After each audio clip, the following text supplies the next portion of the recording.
नमस्कार मंडळी, मी दिव्या पुन्हा एकदा तुम्हा सर्वांचे खूप सारे स्वागत करते माझ्या यूट्यूब चॅनलमध्ये। कसे आहात सर्वे? आशा करते सर्वजण मस्त मजेत आणि आनंदात असाल आणि सर्वांची ही धावपळ आणि लगबग चालूच असेल। माझीही तसंच चालू आहे आणि आता जवळजवळ दिवाळी जवळ आलेलीच आहे, तर कामाचीही लगबग तशी चालूच आहे। कारण दिवाळी आली पण कामं काही संपायचं नाव घेत नाही आहे। आणि आज माझी साफसफाई काढत आहे मी ते बाहेरची। तर आमचं जे अंगण आहे त्यामध्ये पूर्ण यावर्षी कंटिन्यू पाऊस असल्याकारणानं पूर्ण शेवाळ धरलेला आहे। तर पूर्ण जे अंगण आहे ते पूर्ण मला आज साफ करून घ्यायचं आहे। तर आपण बघू शकता किती शेवाळ झालेला आहे आणि जिथं जास्त पाण्याचा वापर तिथं जास्त प्रमाणात शेवाळ हा झालेला आहे। तर पूर्ण जे शेवाळ आहे तो आज मला क्लीन करून घ्यायचा आहे। मागच्या व्हिडिओमध्ये मी तुमच्यासोबत शेअर केले होते की मी पूर्ण जे टेरेस आहे ते पूर्ण क्लीन करून घेतलं। सोबतच दिवाळीच्या फराळालाही सुरुवात केलेली आहे। तर दिवाळीचा फराळही सोबत करायचंच आहे। तर आज सकाळी उठून म्हटलं चला ऊन पडायच्या आधी सर्वात आधी आपण हे काम करून घेऊयात। म्हणजे कसं एक वेळा घरामध्ये गेलं की घरातल्या कामाला सुरुवात झाली की बाहेर यायचा कंटाळा येतो आणि उन्हामध्ये बाहेरचं काम करायला त्यापेक्षाही जास्त कंटाळा येतो। म्हणून मग सकाळी उठून सर्वात आधी साफसफाईला सुरुवात केलेली आहे।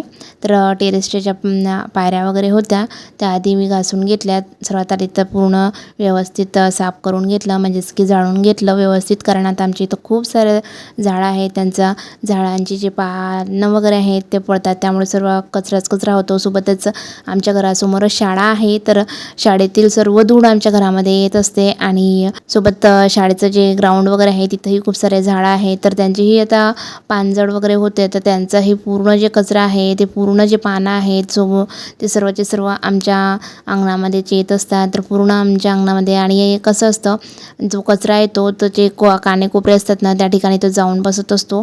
तर आमच्या इथंही जे आमच्या कुंड्या वगैरे आहे त्या कुंड्यांच्या गॅपमध्ये सर्व कचरा, सर्व माती, सर्व धूळ वगैरे जे आहे ना ते जाऊन बसत असते। तर आता रोजच्या साफसफाईमध्ये आपण थोडंफार झाडझूड करतो, त्यामध्ये एवढं ते क्लीन निघत नाही। जर आपल्याला कुंड्या वगैरे सर्व हलवून व्यवस्थित क्लीन करावं लागतं, व्यवस्थित झाडझूड करावी लागत असते।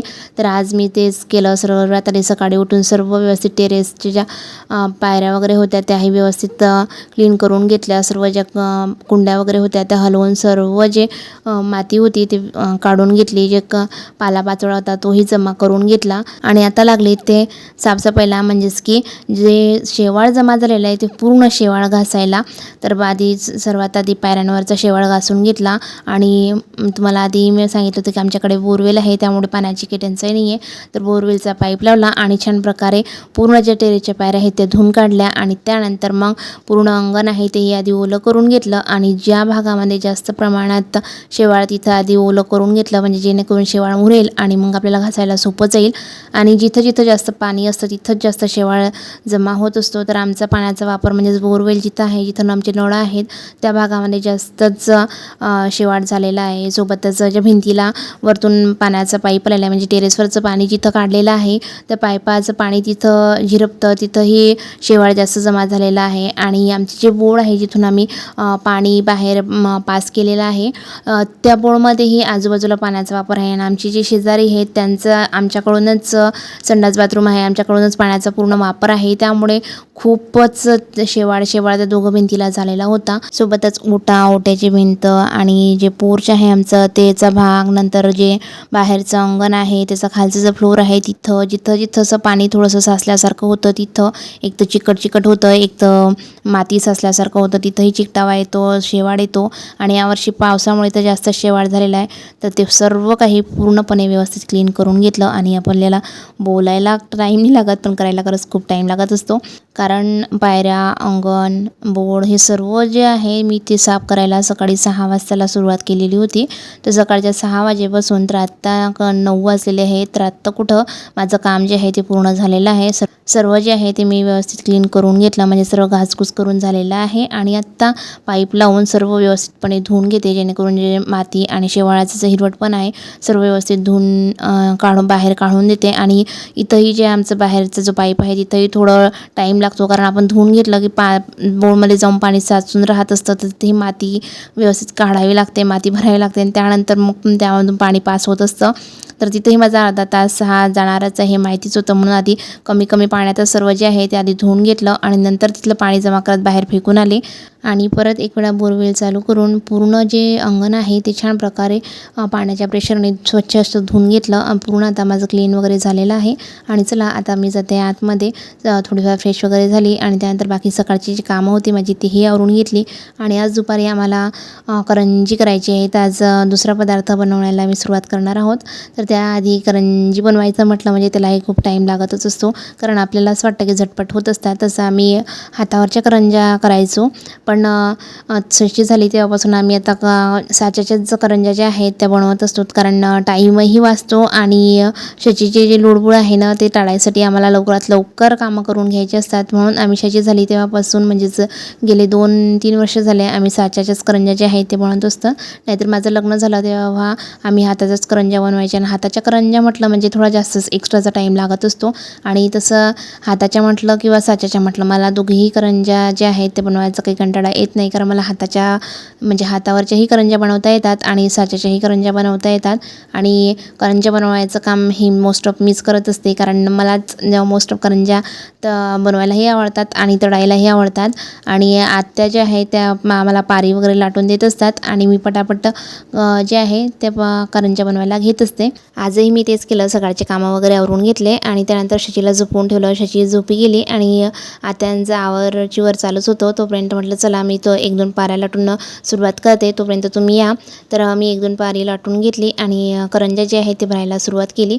पण एकाने म्हटलं ना की थोडा उशीरच लागत असतो, कारण आता आपण पारी बनवायची, त्यानंतर ते पारी सुकेल वगैरे, तर जसं त्याला टाईम लागतो. आणि जे पारी सुकल्यानंतर ना जे आपण करंजी तळतो तेही थोडेसे म्हणजे ते त्याला जे बुडबुडे येतात ना ते येत नसतात त्याला, कारण ओल्या करंजीवरची जे बुडबुडे येतात ना ते खरंच खूप छान दिसत असतात. मला तरी मोस्ट ऑफ ते आवडत असतात. म्हणून ओलसर करंजी म्हणून म्हणतात ना की करंज्यांना झाकून ठेवायला पाहिजे, जेणेकरून त्या ओलसर राहतील आणि तळल्यानंतरही त्या व्यवस्थित दिसतील. नाही तर त्या कडक पारी जे आहे ते कडक होऊन येते आणि तळल्यानंतरही त्या फुटायची भीती वाटते आणि त्याच्यावरती जे लेअर येते ना ते लेअरही येत नाही. तर चला मी इथं 1-2 पाऱ्या लाटून घेतल्या, त्यानंतर करंज्याही जोडून घेतल्या. तोपर्यंत त्यांचं हे आवरचीवर झालं आणि त्याही आल्या. त्यांनीही आल्यानंतर बरं मला ज्या पाऱ्या आहेत ते लाटून दिल्या आणि मीही बरं जे आहेत ते करंज्या बनवायला सुरुवात केली. आणि एक दमाने करंज्या न बनवता थोडेफार 20-25 करंज्या बनवायच्या, म्हणजे त्या सुकायला नकोत म्हणून त्या थोड्याशा ओलसरच राहतील. तसंच 20-25 करंज्या बनवण्यात झाल्या की लवकरच त्यात थोडंसं तेल गरम करायचं आणि त्यामध्ये तळून घ्यायचं. याला तेलही कमी लागतं आणि जास्त तळावंही लागत नाही, कारण फक्त एकूण टाकलं की तिकडून काढायचंच काम असतं. कारण आतमधलं म्हणजे मटेरियल असतं ते पूर्ण बनलेलंच असतं, फक्त जे पारी असते त्यालाच आपल्याला तळणातून काढायची असते. म्हणून फक्त टाकायचं तेलामध्ये आणि काढून घ्यायचं एवढंच काम असतं. आणि मोस्ट ऑफ म्हणजे ऑइलीही होत नाही. नाही तर आपले बाकीचे काही पदार्थ असे आहेत की जे ऑइल होत असतात, तसं याचं काम नाही आहे. त्यामुळे हे जे करंजी आहे ते खरंच खूप छान असते. आणि यावर्षी एक महत्त्वाचं म्हणजे आम्ही काय केलं की आम्ही दरवर्षी साखरेच्या करंज्या करत असतो, पण यावर्षी आत्यांचं म्हणणं होतं की नाही आपण गुळाच्या करंज्या करायच्या, कारण गुळाच्या करंज्या खरंच खूप टेस्टीही असतात आणि चव त्याची खरंच खूप वेगळी असते. तर मग ह्यावर्षी आम्ही तेच ठरवलं आणि आम्ही यावर्षी गुळाच्या करंज्या बनवायला घेतलेल्या आहेत. तर यावर्षीच्या करंज्या आम्हाला खूप आवडल्या आणि आता शचीची रिॲक्शन यावरती काय येतं हे बघूयात. तर चला आता माझ्या थोड्याफार करंज्या ज्या आहेत त्या आता बनवून झालेल्या आहेत आणि आता हे बघा मी तळायलाही घेतलेले आहेत. तर आमच्या इथं छान अशी छोटीशी कढई आहे, त्यामध्ये तेल टाकलं आणि छान अशा माझ्या जी करंज्या आहेत त्या मी तळत आहे. तर हे बघा आपण बघू शकता, मी आधी तुम्हाला म्हटलं त्याप्रमाणे की जे ओलसर करंजी असली ना त्याला छान असे बुडबुडे येत असतात.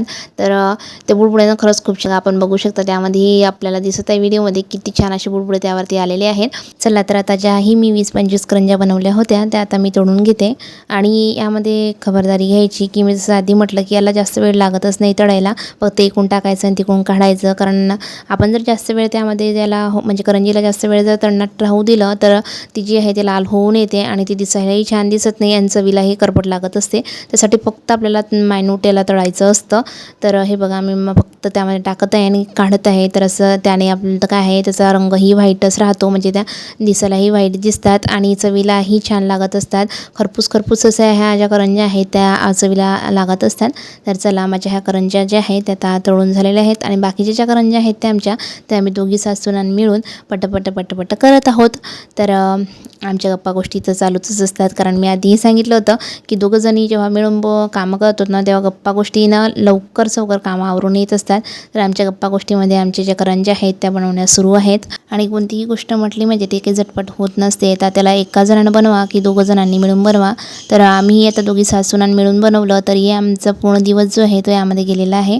पूर्ण दिवस म्हटलं म्हणजे तरी आता आम्ही उशिराच सुरुवात करतो, कारण शचीला झोपवलं वगैरे नंतरच आम्हाला सुरुवात करायची असते. तर शचीला झोपून वगैरे आम्हाला सुरुवात करायला 2च वाजले. तर 2-2:30 वाजता आम्ही जे आहेत ते करंज्या करायला बसलो. तर पूर्ण करंज्या ज्या आहेत ते आमच्या 4:30-5 वाजेपर्यंत पूर्ण करंज्या बनवून तयार झालेल्या आहेत. तर सर्व करंज्या आता बनवून तयार झाल्या आहेत आणि हे बघा, आपण बघू शकतात किती छान अशा माझ्या करंज्या दिसत आहेत. तर आता करंज्यांना बघून तुम्हाला प्रश्न पडलेला असेल की ही म्हणत होती की करंज्या जास्त तळायच्या नाही, तर हिच्या करंज्या लाल का दिसत आहेत. तर मी तुम्हाला आधीच सांगितलं की आमच्या ज्या करंज्या आहेत त्या गुळाच्या करंज्या आहेत. तर गुळाच्या करंज्या असल्याकारणाने ह्या करंज्यांचा कलर जो आहे तो थोडा लालसर आलेला आहे. सर्व करंज्या बनवून झाल्या. पिठी जी होती ती पूर्ण संपून गेली, पण जो उंडा होता तो थोडाफार उरलेला होता. तर त्यापासून छान अशा पुऱ्याही लाटून घेतल्या आणि त्याही तळून घेतल्या. तर ह्या पुऱ्याही ना दह्यासोबत खायला खरंच खूप छान लागत असतात. मला तर ह्या आवडतात. आपणही एक वेळा नक्की ट्राय करून बघू शकतात. तर चला, आता ह्या पुऱ्याही तयार झाल्यात आणि तेवढ्यातच शचीला जाग आली आणि शची आलेली आहेत आणि बघू शकतात की शचीला करंजी किती आवडली. येताबरोबर डायरेक्ट हातात घेतली आणि बाई पळत सुटलेली आहे. बघ बघ बघ, चोर, एक पोरगी चोर आहे बाप्पा.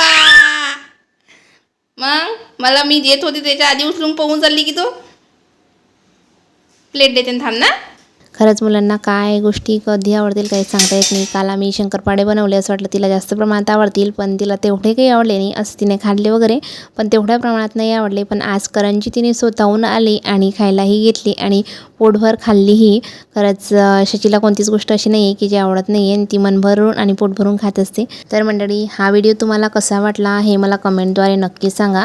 आशा तर अशीच आहे की हा व्हिडिओ तुम्हा सर्वांना आवडला असेल. व्हिडिओ आवडल्यास व्हिडिओला लाईक करा, कमेंट करा, सोबतच शेअर करायला विसरू नका. चला तर मग तुमच्यासोबत पुन्हा भेटते अशाच एका नवीन व्हिडिओसोबत.